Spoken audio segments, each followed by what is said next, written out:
Well, I want to thank you very much, Lee. You've been there from the beginning with us, Lee, and we appreciate it. Nobody can sing that song like Lee Greenwood. Thank you very much, Lee, very much for being here. And his voice has not changed, you know? Pretty amazing. And a special thank you to Erica, because today, America is a nation in grief, a nation in shock, and a nation in mourning. Less than 2 weeks ago, our country was robbed of one of the brightest lights of our times, a giant of his generation, and above all, a devoted husband, father, son, Christian, and patriot. Charles James Kirk was heinously murdered by a radicalized, cold-blooded monster for speaking the truth that was in his heart. He was violently killed because he spoke for freedom and justice, for God and country, for reason and for common sense. He was assassinated because he lived bravely, he led boldly, and he argued brilliantly without apology. He did what was right for our nation. And so on that terrible day, September 10th, 2025, our greatest evangelist for American liberty became immortal. He's a martyr now for American freedom. I know I speak for everyone here today when I say that none of us will ever forget Charlie Kirk, and neither now will history.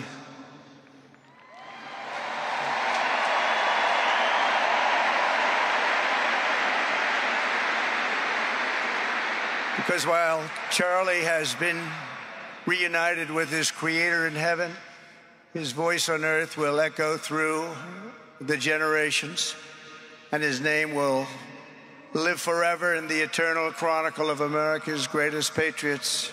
He will live forever.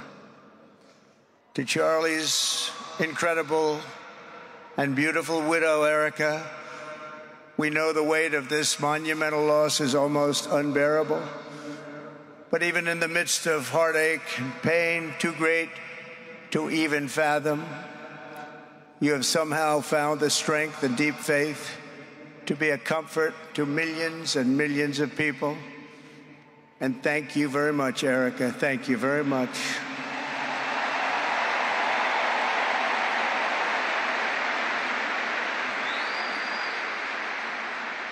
Today, an entire nation wraps its loving arms around you and your beautiful children. We share in your immense and overwhelming sorrow, and we vow that we will do everything we can to ensure that your children grow up in a land where their father is honored and revered as a great American hero. That's what he is.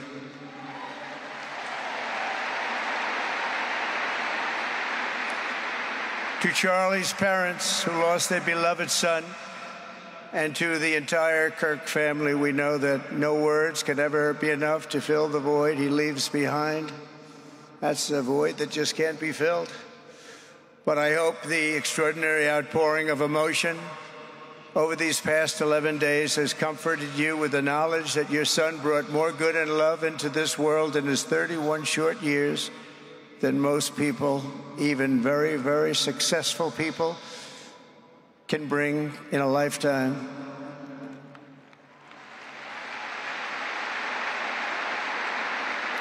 Charlie Kirk loved America with everything he had, and as we can see so clearly today, America loved Charlie Kirk.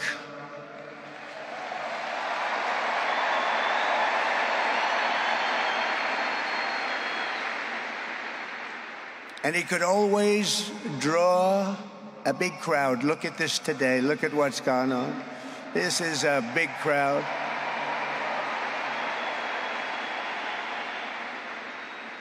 Here today we have the Vice President of the United States, J.D. Vance. We have the Speaker of the U.S. House of Representatives, Mike Johnson. We have countless members of the United States Senate, and I'm sorry I'm not going to introduce you, but I'll be up here. They're all over the place. and likewise the House of Representatives. They're all over this big stadium. This is not an arena, this is a stadium. Our great cabinet and this stadium packed with rafters of people, not to mention the one across the street that also has tens of thousands of people, and they're watching us on screen right now.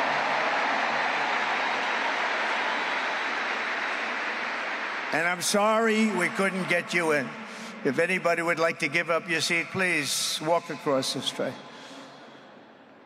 But this is like an old-time revival, isn't it? An old-time revival.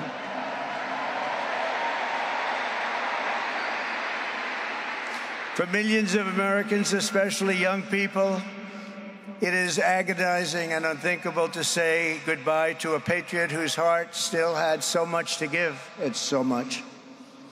Raised in the suburbs of Chicago, Charlie was filled with a patriotic spirit from his youth, and he was an all-American in everything he did. And one of the last things he said to me is, "Please, sir, save Chicago." We're going to do that. We're going to save Chicago from horrible crime.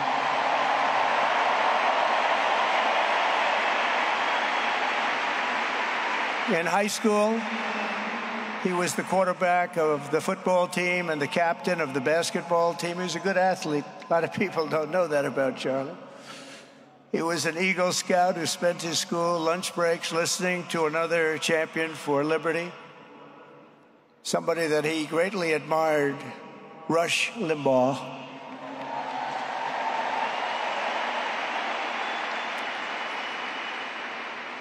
But what was even more important to Charlie than politics and service was the choice he made in the 5th grade, which he called the most important decision of his life, to become a Christian and a follower of his Savior, Jesus Christ.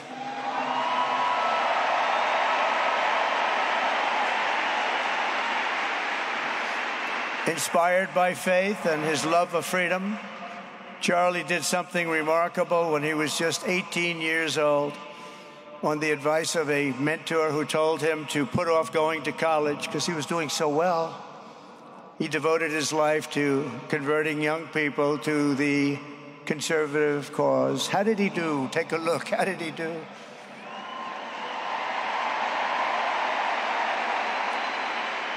In 2012, 2 days after graduating high school, and with just $1,800 in his pocket, the young man from Illinois, who no one had ever heard of, started an organization whose grand ambitions were captured in its name, Turning Point USA. Great name.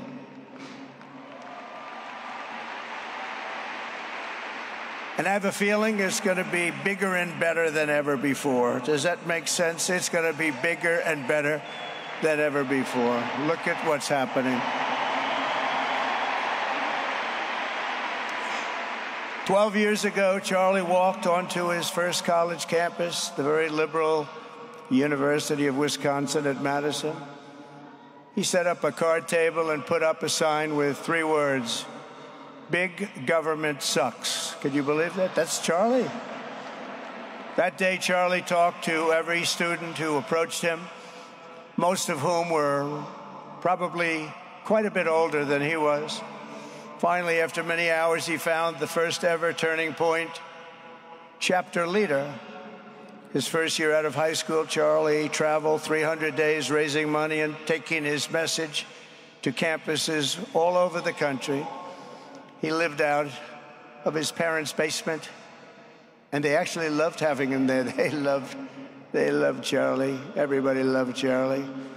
And on the couches of friends and supporters, he lived off couches for 2 years, 3 years, then life started getting a little bit different, but he was always the same. For 5 years, he refused to take a paycheck, but day after day, he worked from 5 a.m. in the morning till 11 p.m. in the evening, always. His staff remembers that he wore Walmart jeans and T-shirts from the Goodwill store. Remember the Goodwill store? It wasn't easy, but Charlie wasn't in it for money at all, never has been. Money was never his thing. He was always in it for the mission. As he liked to say even back then, we have a country to save. Just what he did. He'd call me all the time, sir, we have a country to save. I said, Charlie, thanks very much for telling me that. I appreciate it. Charlie volunteered for my 2016 campaign and traveled the nation with my son, Don, and Eric. I got to know him very well and saw immediately that Charlie was actually a master builder of people. It was Charlie who first started organizing young black conservatives hungry for support and leadership. It was Charlie who stood up for persecuted Christians and Jews on college campuses.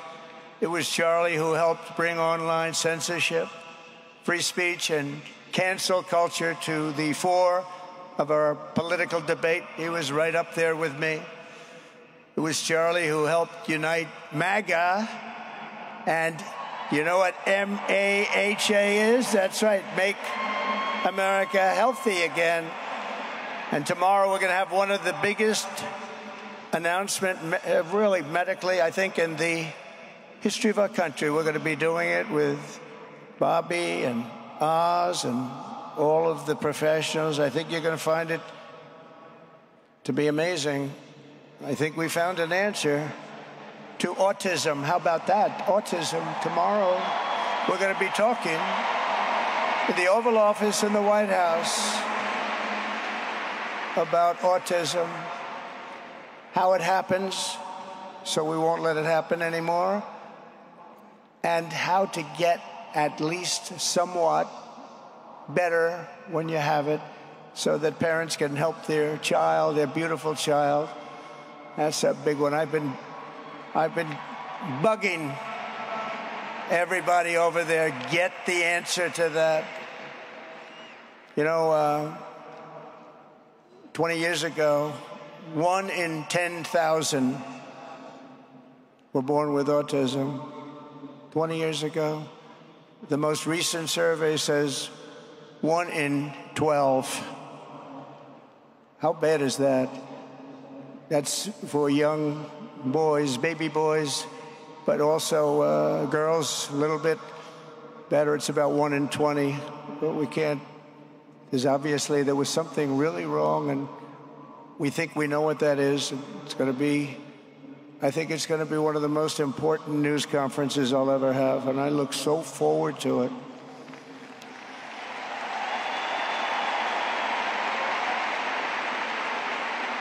And you know who else looked forward to it? Because he knew. I'd tell him a little bit about what was going on. Was Charlie. He would have been front row center, believe me. We'll be missing him tomorrow. It was such a big deal for him, too. He brought together Donald Trump, Bobby Kennedy, right here in the great state of Arizona 1 year ago. Remember that? What a night, what a day that was.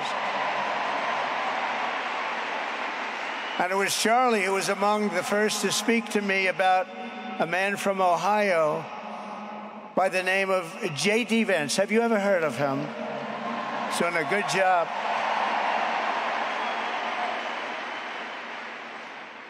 But Charlie would often call me, sometimes the night before a big event, the other side of the country.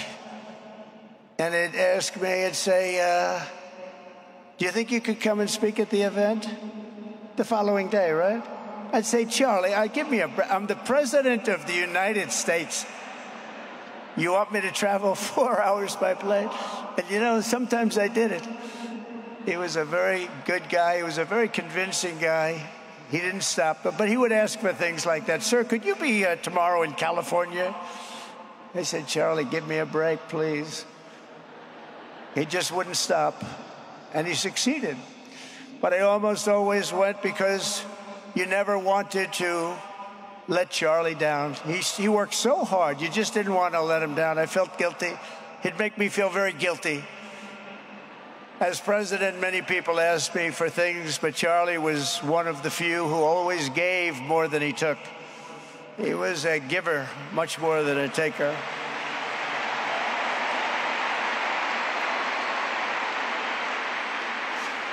And no matter how big Charlie became, no one was too small for him to notice. He was good to everybody. Didn't matter. Several years ago, a fourth grader asked Charlie to appear on his podcast, which was probably only watched by the parents of that fourth grader. And Charlie, who was actually pretty hot at the time, to be honest, he agreed, and the boy asked for advice. Charlie replied, the left, I call it the radical left. I call it sometimes the radical left lunatics. But Charlie didn't say that. He called it the left. He was probably right, but I can't help it. I can't help it. So he said the left, radical left lunatics, may have all the money in the world, but they can never outwork me. I will wake up as early as I need to about himself. I will stay up as late as I need to, and I will never stop fighting for our country. And he did this until his dying breath. That's what he was doing. That's what he was doing. Think of it. Wow. What a horrible moment. I was in the Oval Office when I heard they came in, and it was like a surreal experience, a terrible, terrible. I had some very big people in the Oval Office, and I was in the midst of a very important conversation for our country, big people, the biggest. And I said, you have to leave now.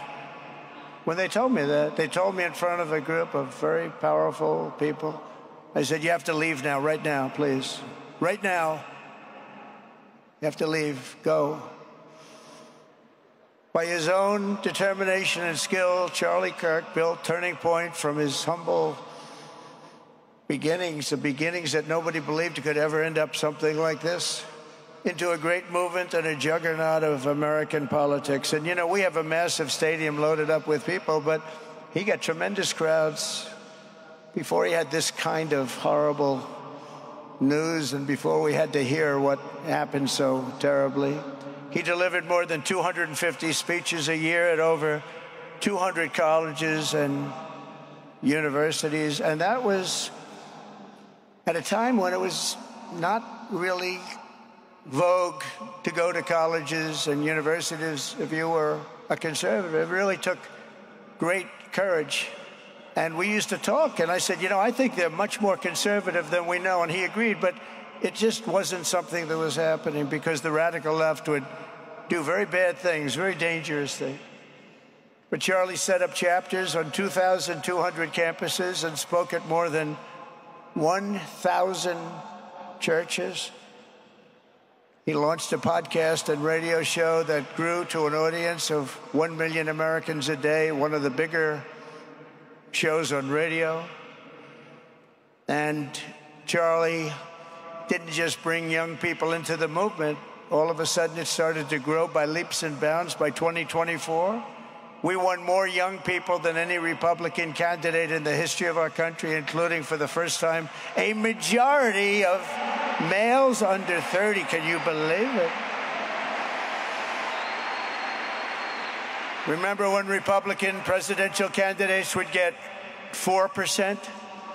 No, we did unbelievably with young people. And he was a big, big factor. Unbelievable.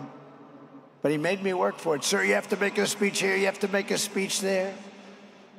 But we did it, and we won, and our country is doing unbelievably well now. We had a country that was dead 1 year ago, and now we have the hottest country anywhere in the world. And Charlie helped us make it that. One of the great people. But through it all, the core of Charlie's message and his basic method never changed. It never really changed. He stayed the same person also. At every campus event, Charlie asked the people who disagreed with him to come forward, and instead of silencing them, he handed them a microphone and let them speak. And he'd convinced so many of them. It was a pretty amazing thing to watch, actually. Shortly before Charlie arrived on campus, the day he was assassinated, a staff member texted him that there were many critics and students who were opposed to his views and rather strenuously in the crowd. And that actually made him feel good because he wanted to convince them. He understood. He really did. He understood what was right. And he was right about that. A lot of it was based on common sense, by the way. Charlie wrote back to the staff member saying, "I'm not here to fight them. I want to know them and love them, and I want to reach them and try and lead them into a great way of life in our country."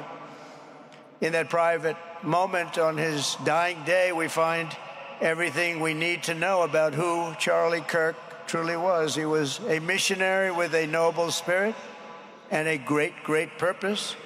He did not hate his opponents. He wanted the best for them. That's where I disagreed with Charlie.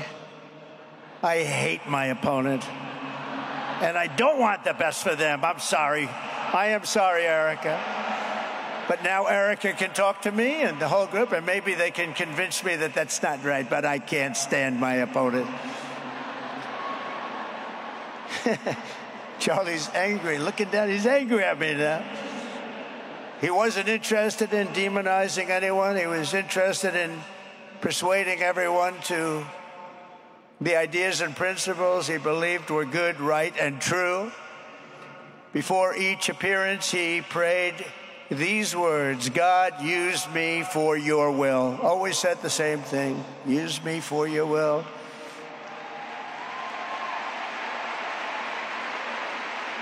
And that is exactly what God did. When you think, that's exactly what he did. The more success Charlie had, and he was getting more and more successful, the more dangerous his mission became. On campuses all over the country, his quest for open dialogue was met with menacing hate. There were bomb threats, pulled fire alarms, and countless rage-filled radicals who tried to shout him down. It was nasty. I used to say, "Charlie, this is nasty stuff you're doing." At one event, police had to build barricades to protect students from an angry mob of thugs. Many of these people, by the way, are paid a lot of money to do this. They're agitators. They're paid agitators. Remember that? When you see they all have the same beautifully printed sign, every sign is identical, comes out of a top-level print shop. That's not the signs that are made in somebody's basement. Those are paid for by very bad people, and hopefully we're going to be finding out through the DOJ who those people are.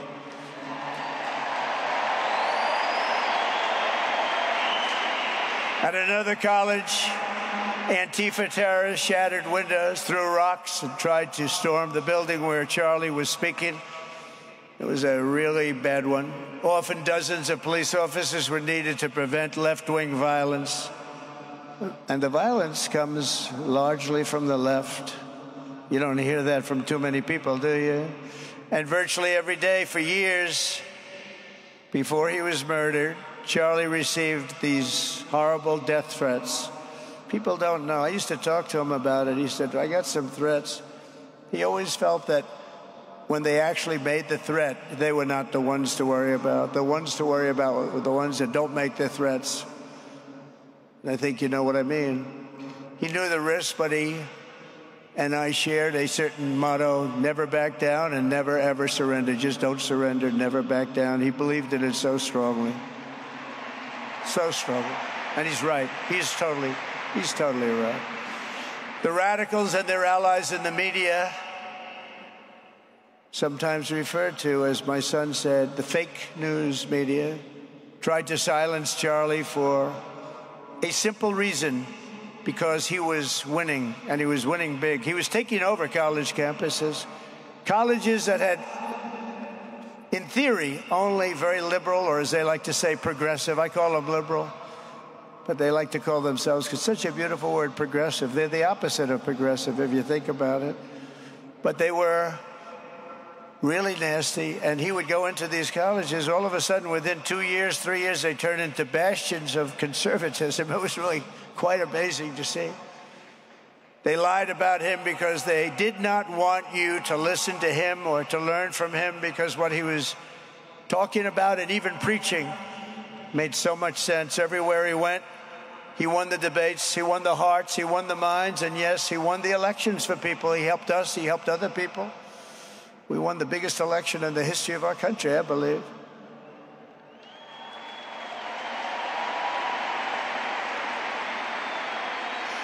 Charlie Kirk was without a doubt among the most influential figures in the most important election in the history of our country. The election of, that beautiful day, November 5th, 2024. Do you remember that day? It was 9 months ago. What a day that was. I mean, we had a pretty good day in the first one. And I must tell you, on the second one, we had a phenomenal day. But a lot of bad things happened. And now that's not even questioned. They cheated like dogs. But we got them back, didn't we, huh? Got them back. But we owe Charlie a profound and eternal debt of gratitude now, just like Charlie and Erica made turning